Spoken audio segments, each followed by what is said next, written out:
Bismillahirrahmanirrahim. Assalamualaikum warahmatullahi wabarakatuh. Pertama-tama, perkenalkan kami dari kelompok 5 yang beranggotakan saya sendiri Talia Dwi Puspita Ayu, dan ada juga Syafiq Dawas, Laude Muhammad Fauzil Azim, Ananda Aden Putra, dan Muhammad Nur Alam Syahrir. Pada video kali ini, kami akan menjelaskan mengenai manajemen proyek menggunakan salah satu platform yaitu Asana.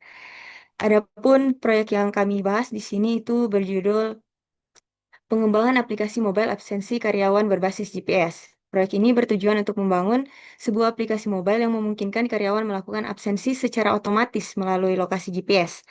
Aplikasi ini akan memastikan karyawan hanya dapat melakukan check-in dan check-out saat berada di area kantor yang telah ditentukan. Selain itu, sistem juga menyediakan dashboard admin untuk memantau kehadiran secara real-time, melihat riwayat absensi, serta mengelola data karyawan. Jika kita menggunakan Asana, di sini juga kita bisa membuat brief project, yang mana itu dia bisa berisi ringkasan eksekutif, latar belakang, perumusan masalah, solusi yang diajukan, dan pertanyaan terbuka, serta resiko dari proyek tersebut.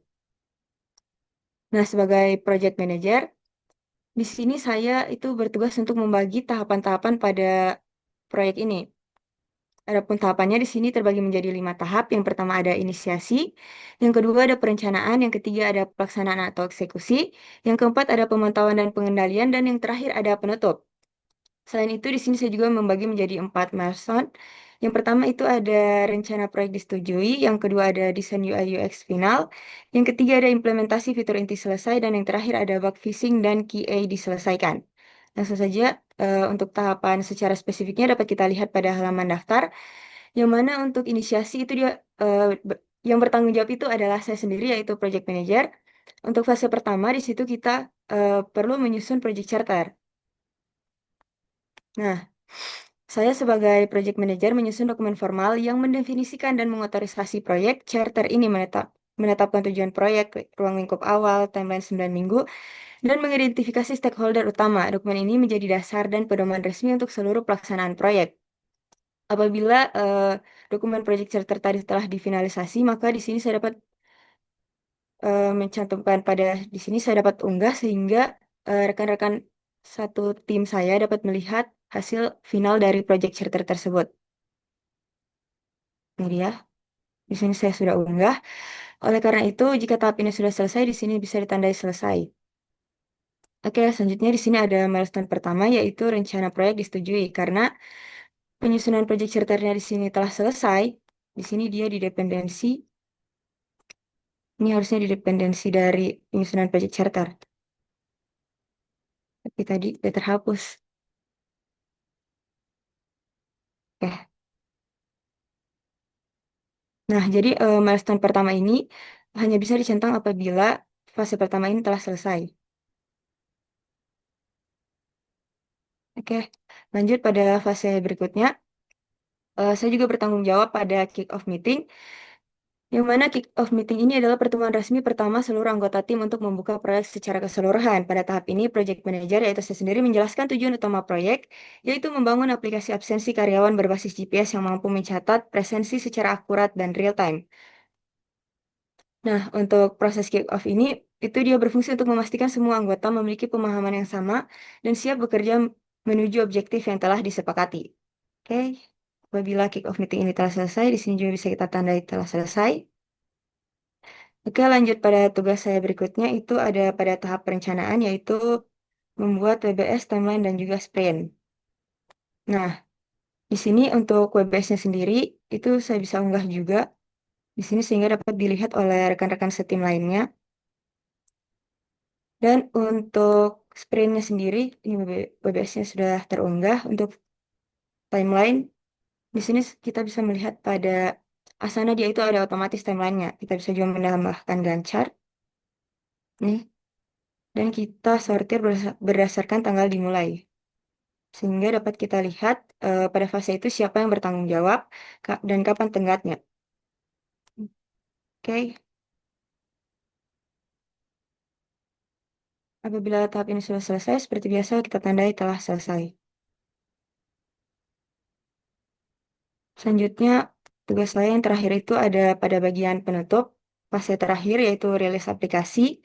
yang mana saya sebagai project manager melakukan presentasi akhir kepada stakeholder dan menjelaskan tujuan proyek, hasil yang dicapai, fitur utama, dan juga manfaat bagi perusahaan. Setelah itu, aplikasi dinyatakan selesai dan diserahkan kepada pengguna. Itu saja untuk tugas saya pada manajemen proyek ini sebagai project manager. Selanjutnya akan dilanjutkan oleh rekan saya. Materi dari pemateri pertama, nama saya Syafiq Dawas dan saya bertugas sebagai analisis bisnis. Lebih tepatnya saya bertugas untuk bagian perencanaan dan penutup. Bagian perencanaan, saya menjelaskan bagian pengumpulan kebutuhan sistem dan juga analisis proses bisnis dan penyusunan dokumen requirement. Kemudian di bagian penutup, saya menjelaskan bagian penyusunan dokumen proyek. Sebelum itu, saya akan menjelaskan salah satu fitur dari Asana, yaitu bagian eh, dashboard. Yang pertama itu ada bagian total complete task, di mana eh, dia ini menunjukkan jumlah total tugas yang telah diselesaikan. Kemudian di sini juga nilainya 0 yang berarti belum ada satupun tugas yang selesai. Di sini nilainya 5 yang berarti sudah ada 5 tugas yang selesai.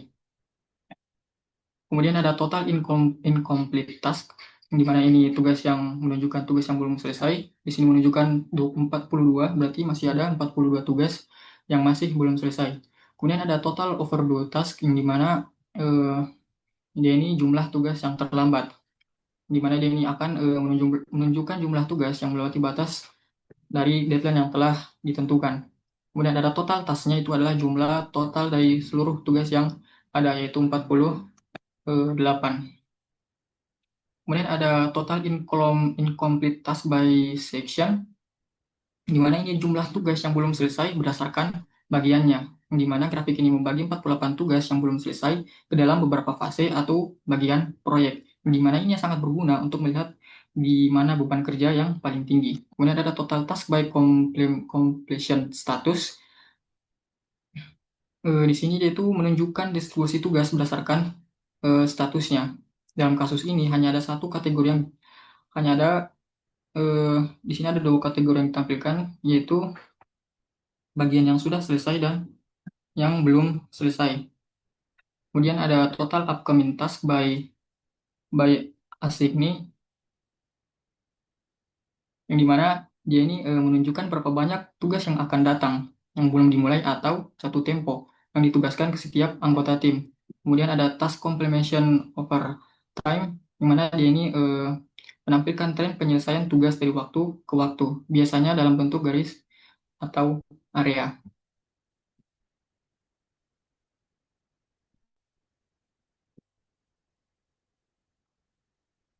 Oke, itu saja dari saya. Di sini saya akan langsung saja menjelaskan bagian saya. Yang pertama itu dari pengumpulan kebutuhan sistem, di mana pada tahap ini business analyst akan melakukan proses penggalian kebutuhan secara mendalam untuk memahami apa saja yang harus disediakan oleh aplikasi. Business analyst juga melakukan wawancara singkat dengan calon pengguna, seperti staf HR atau bagian administrasi perusahaan, untuk memahami bagaimana proses absensi berjalan saat ini, serta permasalahan yang sering terjadi.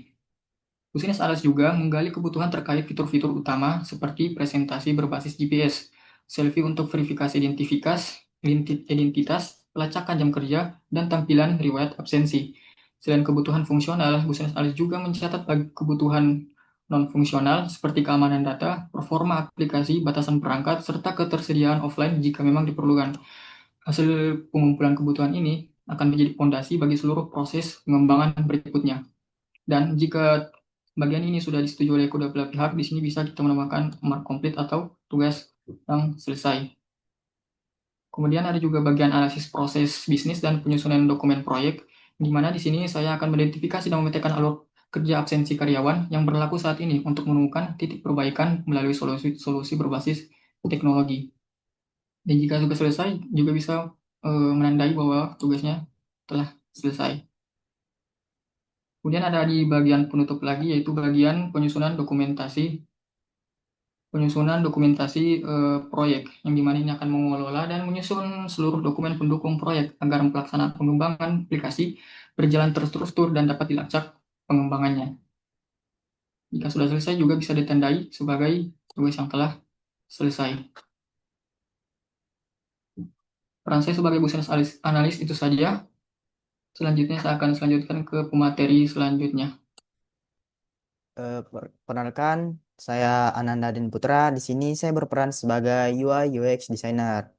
Nah, eh, pada bagian saya sini di deskripsi saya telah menambahkan link project UI UX aplikasi yang akan kita buat, yaitu aplikasi mobile absensi karyawan berbasis GPS. Tadi. Nah, nah di deskripsi ini saya telah menambahkan link dari proyek saya agar rekan-rekan saya bisa mengakses dan melihat perkembangan dari desain UI UX yang telah saya buat. Nah, langsung saja kita ke desainnya.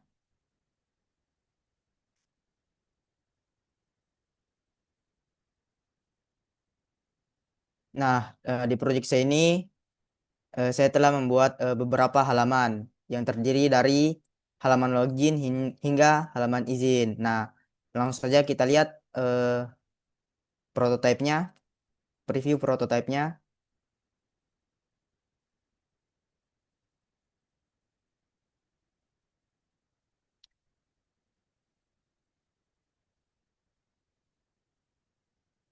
Nah, seperti biasa halaman pertama itu diawali dengan halaman login. Nah, pada halaman login ini di sini berisi input dari email dan password. Dan juga di sini ketika kita belum punya akun, kita bisa menghubungi admin untuk membuat akun. Langsung kita masuk. Nah, diarahkan ke halaman dashboard. Nah, pada halaman dashboard ini menampilkan sebuah pesan selamat pagi dan nama karyawan. Nah, di sini juga menampilkan lokasi kita saat ini jika telah terkonfirmasi dan bisa langsung absen. Nah, ketika kita telah absen akan muncul sebuah pesan yang berisi eh, hadir dan tanggal serta jam hadir kita. Nah, selanjutnya ada halaman riwayat. Nah, pada halaman riwayat ini menampilkan beberapa riwayat absensi kita, mulai dari hadir, terlambat, hingga tidak hadir, lengkap dengan tahun, bulan, tanggal, dan jamnya. Nah, di sini juga kita bisa menampilkan yang hadir saja, yang tidak hadir saja, dan juga yang terlambat saja. Nah, selanjutnya ada juga halaman profile. Nah, pada halaman profile ini berisi profile picture, nama dari karyawan, serta pekerjaan dan bagian departemennya. Di sini juga berisi informasi pribadi karyawan seperti email, nomor telepon, dan alamat. Dan juga berisi bagian untuk logout atau keluar. Nah, selanjutnya ada halaman izin. Pada halaman izin ini digunakan untuk mengajukan izin kepada perusahaan. Di sini kita bisa memilih opsi untuk izin atau cuti. Dan juga ada input bagian alasan, tanggal mulai, tanggal selesai, dan juga unggah dokumen pendukung agar lebih meyakinkan. Di sini juga kita bisa kirim pengajuan dan kembali ke dashboard. Nah, mungkin itu saja desain dari saya. Di sini pada bagian asananya kita tandai telah selesai dan juga pada bagian timelinenya kita tandai telah selesai. Nah, itu saja bagian dari peran saya. Selanjutnya akan dilanjutkan oleh rekan saya. Baik, perkenalkan saya Muhammad Nur Alam Sarir. Saya di sini sebagai developer. Dan tugas-tugas saya yaitu adalah setup project dan struktur database, implementasi fitur riwayat presensi, dan implementasi fitur login dashboard dan fitur absensi GPS. Nah, pertama, tugas pertama saya itu setup project dan struktur database. Di sini saya membuat database dengan 3 tabel, yaitu tabel users, tabel presensi, dan tabel lokasi kantor. Tabel user itu terdiri dari ID, nama karyawan, email, password.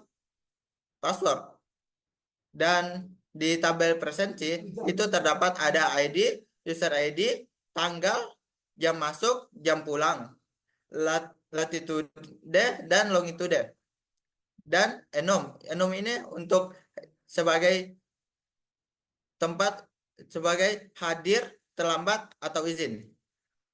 Dan di tabel terakhir yaitu adalah lokasi kantor yang berisi ID, nama lokasi, latitude, longitude, dan radius.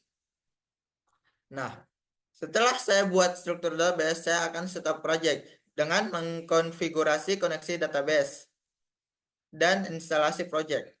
Nah, setelah saya lakukan itu, maka saya akan centang tanda selesai sini. Dan di sini ada implementasi fitur riwayat presensi.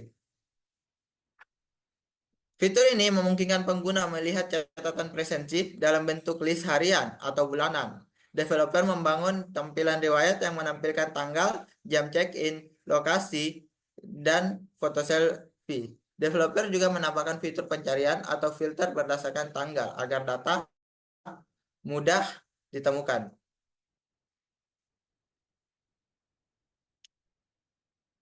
Nah, di dalam fitur presensi itu terdapat beberapa data yang ditampilkan, yaitu tanggal, jam masuk, jam pulang, status, dan koordinat lokasi.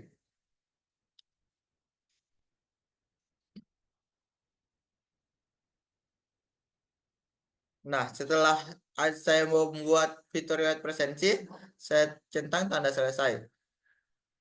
Nah, di sini ada implementasi fitur login, dashboard, dan fitur absensi GPS. Di fitur login itu saya membuat rute login dengan membuat form login, mengaktifkan autentikasi dan validasi login. Jika benar, maka akan diarahkan ke dashboard. Jika salah, akan ditampilkan error. Dan di fitur dashboard itu ada dua yang saya buat. Yang satu untuk pegawai dan satu untuk admin. Di dalam dashboard pegawai itu ada jam kerja hari ini, tombol absen masuk dan absen pulang, lokasi GPS, dan status absensi. Sedangkan di dashboard admin itu ada total pegawai, riwayat presensi, rekap bulanan, dan validasi lokasi kantor. Nah, setelah saya membuat implementasi ini, maka ada lagi satu, yaitu fitur absensi GPS. Fungsi utama ini yaitu mengambil lokasi GPS dari HP atau laptop user dan cek apakah user berada dalam radius lokasi kantor. Misalnya seperti 30-100 meter dari lokasi kantor. Nah, untuk menghitung logikanya itu dengan menghitung jarak antara titik user dan kantor. Jika jaraknya kurang dari radius, maka presensinya diterima. Tapi jika jaraknya lebih dari radius yang ditentukan, maka presensinya ditolak. Nah, setelah saya lakukan itu, saya centang ini. Dan ini. Nah, di Asana juga terdapat fitur alur kerja, yaitu bagaimana supaya kita mengatur alur-alur kerja yang ada. Misalnya di sini ada alur, jika dia penting, jika dia prioritasnya tinggi, terus tugasnya belum selesai, maka dia akan dipindahkan ke sebelahnya. Dan masih banyak tindakan-tindakan lain yang bisa dibuat dengan tindakan kostum. Baik, seperti itu saja dari saya. Saya akan berikan ke rekan saya. Selanjutnya pada bagian saya yaitu sebagai QA tester atau Quality Analytic Tester. Nah, sebelum itu saya akan menjelaskan fitur board pada di Asana. Nah, apa sih itu fungsi board itu? Yang pertama itu memvisualisasikan alur atau pekerjaan atau workflow. Seperti tugas mana yang belum selesai, tugas ini sudah selesai atau tugas yang butuh direview. Nah, yang kedua itu dia fungsinya untuk memudahkan prioritas dalam manajemen tugas. Seperti di sini kan sudah muncul ada prioritasnya. Tugas ini prioritasnya tinggi dan bisa ditandai. Nah, selanjutnya itu meningkatkan kolaborasi antar tim. Nah, board ini dia memungkinkan anggota tim melihat siapa saja yang mengerjakan tugas dengan jelas. Seperti di sini sudah tertulis. Nah, Kita tinggal menekannya. Lalu muncul nama tugasnya dan perannya. Lalu yang keempat itu melacak progres secara real time. Nah, setiap tugas yang otomatis tercatat, project manager bisa melihat perkembangan project ini hanya melalui board. Dia itu gunanya itu untuk melihat deadline, mengidentifikasi hambatan pekerjaan, dan mengetahui tugas mana yang tertunda. Nah, selanjutnya itu mempermudah perencanaan dalam tahapan proyek. Yang keenam itu dapat dokumentasi proyek secara terstruktur. Nah, board ini dia menyimpan beberapa itu. Yang pertama itu checklist tugas. Yang kedua file pendukung. Ketiga revisi komentar. Yang keempat itu riwayat progres. Seperti di sini kita dapat mengomentari pekerjaan yang telah diselesaikan oleh timnya kita. Nah, selanjutnya saya akan memasuki bagian saya sebagai quality quality analysis tester. Nah, yang pertama itu tugasnya itu penyusunan test case. Nah, penyusunan test case ini dia berisi skenario pengujian untuk setiap fitur yang telah dikembangkan. Skenario itu meliputi kondisi normal, kondisi error, dan lain-lain. Nah, Kiat juga menuliskan langkah uji atau input yang diberikan, hasil yang diharapkan, dan hasil yang aktual. Nah, untuk dokumen tesnya itu akan digunakan untuk memastikan bahwa semua fungsi berjalan seperti yang diharapkan. Selanjutnya saya menekan tekan ini ketika sudah selesai melakukan penyusunan test case. Nah, yang kedua itu pengujian fitur dan pelaporan bug. Nah, untuk ini dia itu terdapat beberapa subtas yaitu melakukan pengujian fungsional, melakukan pengujian UI UX, dan mencatat seluruh bug ke di Asana agar mobile development-nya itu dapat mengetahui. Saya tekan centang ketika sudah selesai. Nah, setelah itu masuk ke bagian penutup. Nah, di penutup ini yaitu testing akhir dan validasi yang isinya di mana ini dia berupa lab ketika melakukan membuat laporan ketika melakukan testing dan laporannya itu akan dikirim ke mobile development agar dapat ke mobile development dan project manager agar mengetahui bahwa aplikasi ini sudah siap digunakan. Saya mencentangnya. Nah, setelah itu bug fixing dan diselesaikan yaitu sama laporannya tadi.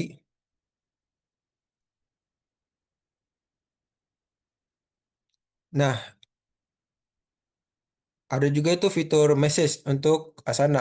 Nah, fitur message ini dia gunanya untuk mengirim pesan ke anggota tim untuk berkomunikasi, untuk saling berkomunikasi.